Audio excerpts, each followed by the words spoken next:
ମୁଁ ଦୀପକ କୁମାର ଆପଣଙ୍କୁ ସ୍ୱାଗତ ଜଣାଉଛି ମିଷ୍ଟ୍ରିୟସ୍ ୱାର୍ଲ୍ଡ ଓଡ଼ିଆ ୟୁଟ୍ୟୁବ୍ ଚ୍ୟାନେଲର ଆଉ ଗୋଟିଏ ଭୟର ଏପିସୋଡ଼ରେ। ତ ସମୟକୁ ବେଶୀ ନଷ୍ଟ ନ କରି ଚାଲନ୍ତୁ ଆଜିର କାହାଣୀଟିକୁ ବିସ୍ତାର ଭାବରେ ଜାଣିବା। ଏହି ଘଟଣା ଆମ ସହିତ ଇନଷ୍ଟାଗ୍ରାମରେ ସେୟାର କରିଛନ୍ତି ହିମାଂଶୁ ଭାଇ। ତେଣୁ ପ୍ରଥମେ ହିମାଂଶୁ ଭାଇଙ୍କୁ ବହୁତ ବହୁତ ଧନ୍ୟବାଦ, ସେ ତାଙ୍କ କାହାଣୀଟିକୁ ଆମ ସହିତ ସେୟାର କରିଥିବାରୁ। ସମ୍ପୂର୍ଣ୍ଣ କାହାଣୀଟିକୁ ଜାଣିବା ପୂର୍ବରୁ ଆପଣଙ୍କୁ ଏକ ଛୋଟିଆ ଅନୁରୋଧ, ଯଦି ଏପର୍ଯ୍ୟନ୍ତ ଆପଣ ଆମ ଚ୍ୟାନେଲକୁ ସବସ୍କ୍ରାଇବ୍ କରିନାହାନ୍ତି ତ ଏବେ ହିଁ ସବସ୍କ୍ରାଇବ୍ କରିନିଅନ୍ତୁ, ଆଉ ପାଖରେ ଥିବା ଘଣ୍ଟି ବଟନକୁ ମଧ୍ୟ ଦବାଇ ଦିଅନ୍ତୁ। ହିମାଂଶୁ ଭାଇ କହିଥାନ୍ତି, ଏହି ଘଟଣା ହେଉଛି ଲକଡାଉନ୍ ସମୟର। ଅଚାନକ ଭାବରେ ସାରା ଦେଶ ଲକଡାଉନ୍ ହୋଇଯିବା ଫଳରେ ଆଜି ମୋ କମ୍ପାନୀ ମୋତେ ଚାକିରିରୁ ବାହାର କରିଦେଲା। ଆଉ ଏବେ ମୋ ପାଖରେ ଘରେ ବସିବା ବ୍ୟତୀତ ଅନ୍ୟ କୌଣସି ଉପାୟ ହିଁ ନଥିଲା। କିନ୍ତୁ ମୁଁ ରୁମ୍ରେ ଏମିତି କେତେ ଦିନ ପର୍ଯ୍ୟନ୍ତ ବସିପାରିବି, ଯେପର୍ଯ୍ୟନ୍ତ ମୋ ପାଖରେ 2 ପଇସା ସେଭିଂ ଅଛି। ଆଉ ଏବେ ଲକଡାଉନ୍ ହୋଇଯିବା କାରଣ ଯୋଗୁଁ ଅନ୍ୟ କେଉଁଠି ବି ମୋତେ କାମଟିଏ ମିଳୁନଥାଏ।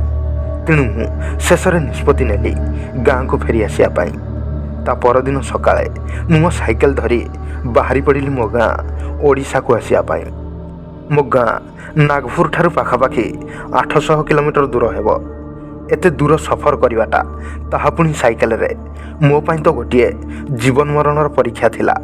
ତେଣୁ ମୁଁ ବ୍ୟସ୍ତ ନ ହୋଇ ଜୟ ଶିବଶମ୍ଭୁ ନାଁ ଧରି ବାହାରି ପଡ଼ିଲି ମୋ ଲକ୍ଷ୍ୟସ୍ଥଳକୁ। ଆଉ ଏବେ ମୋତେ ଏମିତି ସାଇକେଲ ଚଲେଇ ଚଲେଇ ପାଖାପାଖି 8 ଘଣ୍ଟା ସମୟ ବିତି ସାରିଲାଣି। ଆଉ ସେତେବେଳକୁ ମୋ ଦେହର ପ୍ରାଣବାୟୁ ଧକସକ ହେବାର ଲାଗିଥାଏ। ମୁଁ ସେତେବେଳକୁ ପୁରାପୁରି ଥକି ଯାଇସାରିଥାଏ। ଆଉ ମୋତେ କିଛି ସମୟ ଆରାମ କରିବାଟା ନିହାତି ଆବଶ୍ୟକ ଥିଲା, ନହେଲେ ମୋ ସହିତ କିଛି ବି ହୋଇଯାଇପାରିଥାନ୍ତା। ତେଣୁ ମୁଁ ନିଜ ଶରୀରକୁ ଟିକିଏ ଆରାମ ଦେବା ପାଇଁ ଗୋଟିଏ ଢାବା ପାଖରେ ଅଟକିଲି ଏବଂ ଭୋଜନ କରିସାରି ସେହିଠି ଟିକିଏ ସମୟ ଆରାମ କରିବାରେ ଲାଗିଲି। ଦିନଯାକର ଅକ୍ଳାନ୍ତ ପରିଶ୍ରମ ଯୋଗୁଁ ଏମିତି ଆରାମ କରୁ କରୁ ତା ଭିତରେ ମୋତେ କେତେବେଳେ ଜୋରରେ ନିଦ ହୋଇଗଲା ତାହା ମୁଁ ଜାଣିନି। ଯେତେବେଳେ ମୋ ଆଖି ଖୋଲିଲା ତ ଦେଖିଲା ବେଳକୁ ଢାବା ଭିତରେ କିଛି ଲୋକ ବସିକି ଗୋଟିଏ ବୁଢ଼ୀ ସ୍ତ୍ରୀ ଲୋକ ବିଷୟରେ କଥାବାର୍ତ୍ତା ଚଲେଇଛନ୍ତି।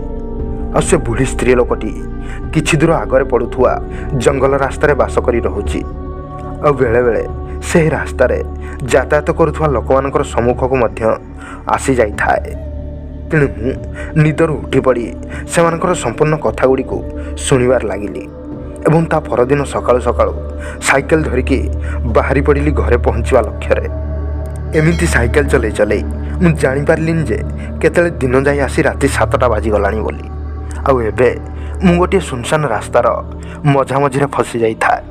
ଆଉ ସେତେବେଳକୁ ମୋ ସାମ୍ନାରେ ଆଗକୁ ବଢ଼ିବା ବ୍ୟତୀତ ଅନ୍ୟ କୌଣସି ଦ୍ୱିତୀୟ ଉପାୟ ହିଁ ନଥିଲା। ରାସ୍ତାଟି ପୁରାପୁରି ସୁନସାନ ହୋଇଥିବା ଯୋଗୁଁ ମୋତେ ବହୁତ ଜୋରରେ ଭୟଭୀତ ଲାଗୁଥାଏ। ଆଉ ମୋ ଭିତର ଛାତିର ସ୍ପନ୍ଦନ ମଧ୍ୟ ଧକ ଧକ ହେବାର ଲାଗିଥାଏ। କିନ୍ତୁ ଜଣା ନାହିଁ ମୋତେ ଆଗକୁ ମୋ ସହିତ କ'ଣ ଘଟିଯାଇପାରେ। ହେଲେ କିନ୍ତୁ ମୁଁ ମନେ ମନେ ହର ହର ମହାଦେବଙ୍କର ନାଁ ଧରି ଆଗକୁ ଆଗକୁ ମାଡ଼ି ଚାଲିଥାଏ। ଦିନଯାକର ଅକ୍ଳାନ୍ତ ପରିଶ୍ରମ ଯୋଗୁଁ ମୋତେ ଏବେ ବହୁତ ଜୋରରେ ହାଲିଆ ଲାଗୁଥାଏ। ଆଉ ଏବେ ମୋ ଅନ୍ତର ଆତ୍ମାକୁ ମଧ୍ୟ ବହୁତ ଜୋରରେ ବାଜୁଥାଏ। ହେଲେ କିନ୍ତୁ ମୁଁ ତଥାପି ବି ଆଗକୁ ଆଗକୁ ବଢ଼ି ଚାଲିଥାଏ କି ଅଚାନକ ମୋ ନଜର 2 ଜଣ ବୃଦ୍ଧ ଦମ୍ପତିଙ୍କ ଉପରେ ପଡ଼ିଲା। ସେ 2 ଜଣଙ୍କୁ ଏମିତି ଏହି ସୁନସାନ ଜଙ୍ଗଲ ରାସ୍ତାରେ ଦେଖି ମୁଁ ଆଶ୍ଚମ୍ବିତ ହୋଇ ରହିଗଲି। ଆଉ ତାହା ସହିତ ମୋତେ ମଧ୍ୟ ଟିକିଏ ଖୁସି ଲାଗିଲା। ଖୁସି ଲାଗିବାର କାରଣ ବୋଧହୁଏ ଏହି ଆଖପାଖରେ କୌଣସି ଗାଁ କିମ୍ବା ବସ୍ତି ଅଛି। ତେଣୁ ମୁଁ ତାଙ୍କ ପାଖକୁ ଯାଇ ପଚାରିଲି, ମଉସା, ଆପଣ ଏତେ ରାତିରେ ଏହି ସୁନସାନ ଜଙ୍ଗଲରେ କ'ଣ କରୁଛନ୍ତି? କି ହଠାତ୍ ତାଙ୍କ ସାଇଡ଼୍ରେ ଠିଆ ହୋଇଥିବା ସେ ବୃଦ୍ଧ ମାଉସୀ ଜଣକ କହିଲେ, ଆରେ ପୁଅ, ମୁଁ ତ କେତେବେଳୁ ତ ଫେରିବା ବାଟକୁ ଜଗି ବସିଛି, ଆଉ ତୁ ଏବେ ଯାଇ ଆସୁଛୁ? ଏହି କଥା ଶୁଣି ମୁଁ ପୁରା ଆଶ୍ଚମ୍ବିତ ହୋଇଗଲି। ମୋ ମୁଣ୍ଡ ବିଲକୁଲ କିଛି କାମ କଲାନି କି ସେ ବୁଢ଼ୀ ମାଉସୀଟି ମୋ ପାଖକୁ ଆସି କହିଲା, ଆରେ ପୁଅ, କ'ଣ ହେଲା ତୋର? ଘରକୁ ଯିବୁନି କି? ଭୟରେ ତ ମୋର ସେତେବେଳକୁ ପ୍ରାଣବାୟୁ ଉଡ଼ିଯିବା ଉପରେ ଥାଏ।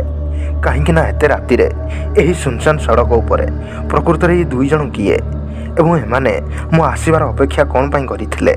ଆଉ ମୁଁ ଏମାନଙ୍କୁ ତ ବିଲକୁଲ ଚିହ୍ନିନି କି ଜାଣିନି।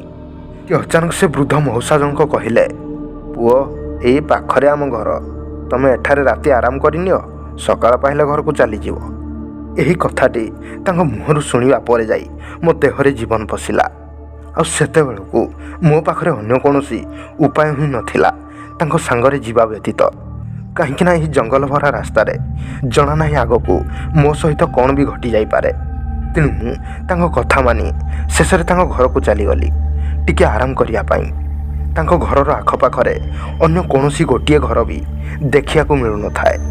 ତେଣୁ ମୁଁ ସେ ବୃଦ୍ଧ ମଉସା ଜଣଙ୍କୁ ପଚାରିଲି, ମଉସା ଏଠି ଆଖପାଖରେ କେହି ରହୁନାହାନ୍ତି କି? ଏହି କଥା ଶୁଣି ସେ ମଉସା ଜଣକ କହିଲେ, ନାଇଁ ନାଇଁ ପୁଅ, କେବଳ ଆମେ 2 ଜଣ ଏଠି ରହୁଛୁ, ଆଉ ଏବେ ତୁମେ ତ ଆସିଗଲ। ତେଣୁ ମୁଁ ତାଙ୍କୁ ପଚାରିଲି, ମଉସା ତମ କହିବାର ଅର୍ଥ କ'ଣ? କି ସେ ମଉସା ଜଣକ କହିଲେ, ନାଇଁ ନାଇଁ ପୁଅ, କିଛି ନାହିଁ, ତମେ ଏବେ ଆରାମ କର, ତୁମ ପାଇଁ ଆରାମ ନିହାତି ଦରକାର, ଯାଅ ଘର ଭିତରକୁ ଯାଅ, ଶୋଇଯାଅ। ଏହି କଥା ଶୁଣି ମୁଁ ମଉସା ଜଣଙ୍କୁ କହିଲି, ହଉ ମଉସା ଠିକ୍ ଅଛି, ମୁଁ ଯାଉଛି ଆରାମ କରେ, ସକାଳ ପାଇଲେ ଆରାମସେ କଥାବାର୍ତ୍ତା ହେବା।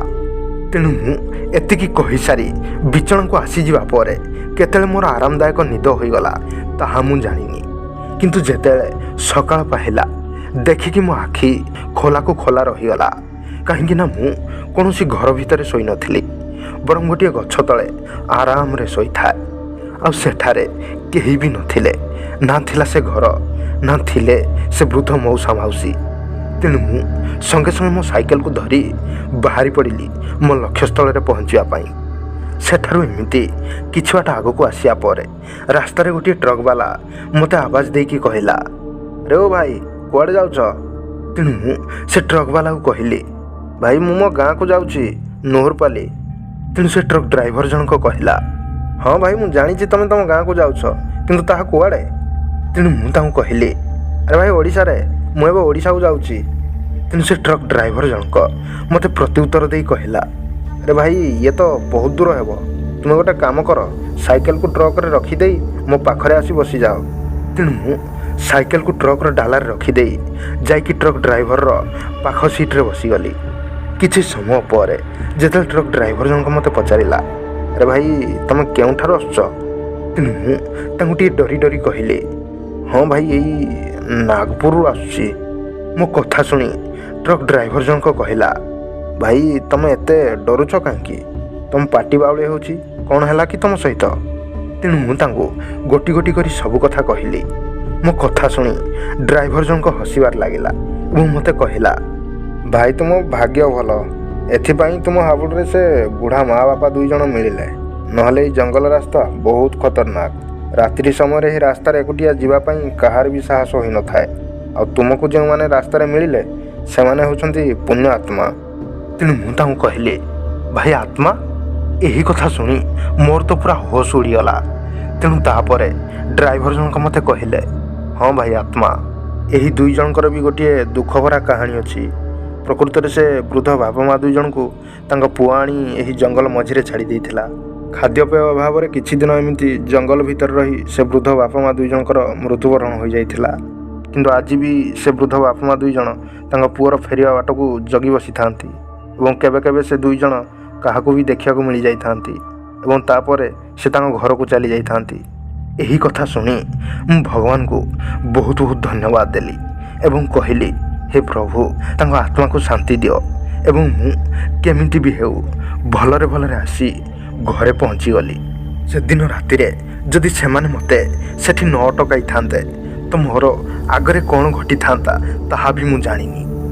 ତ ଦର୍ଶକ ବନ୍ଧୁ, ଇଏ ଥିଲା ହିମାଂଶୁ ଭାଇ ସେୟାର କରିଥିବା ଆଜିର କାହାଣୀ।